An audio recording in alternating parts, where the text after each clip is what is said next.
Shalom, selamat pagi, salam sejahtera bagi kita semua. Tema renungan kita pada pagi hari ini berjudul Makna Ibadah. Ibadah adalah bahasa serapan dari Arab yang asalnya dari bahasa Ibrani, yaitu avoda, yang bermakna perbuatan untuk menyatakan bakti kepada Allah yang didasari ketaatan mengerjakan perintahnya dan menjauhi larangannya. Menyembah, berdoa, pelayanan itu punya makna yang sama dengan ibadah. Dan menariknya, kata avoda ini juga bisa diartikan sebagai bekerja.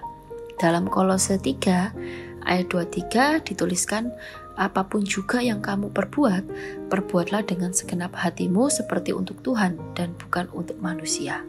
Jadi aktivitas bekerja itu adalah bagian dari ibadah. Tetapi semenjak kejatuhan manusia dalam dosa itu telah membuat aktivitas bekerja ini menjadi menjenuhkan dan melelahkan. Itu sudah tertulis dalam Kejadian 3 ayat 17-19.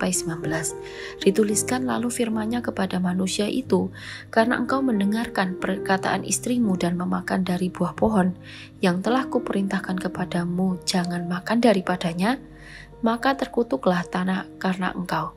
Dengan bersusah payah engkau akan mencari rezekimu dari tanah seumur hidupmu. Semak duri dan rumput duri yang akan dihasilkannya bagimu, dan tumbuh-tumbuhan di padang akan menjadi makananmu.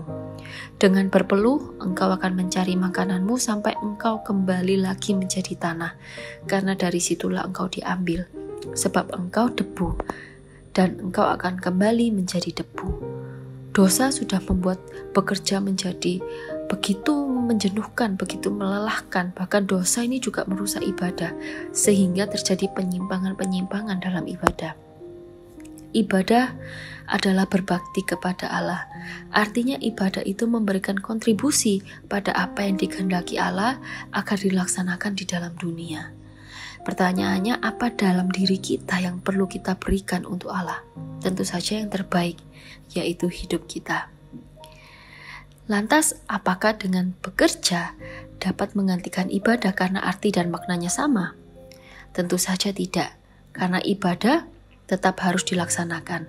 Karena dengan ibadah kita bisa mendengarkan perintah dan menjauhi larangannya. Korban Yesus Kristus di atas kayu salib itu tidak serta-merta menyelesaikan atau membatalkan ibadah, tetapi penggenapan akan penghapusan dosa. Bekerja tidak serta-merta menggantikan ibadah, karena ketika bekerja, kita tidak bisa mendengarkan firman. Mendengarkan firman itu tidak hanya mendengarkan dengan telinga saja, tetapi kita perlu mengabulkan dan melaksanakannya. Mendengar saja tidak cukup, perlu adanya Bible study.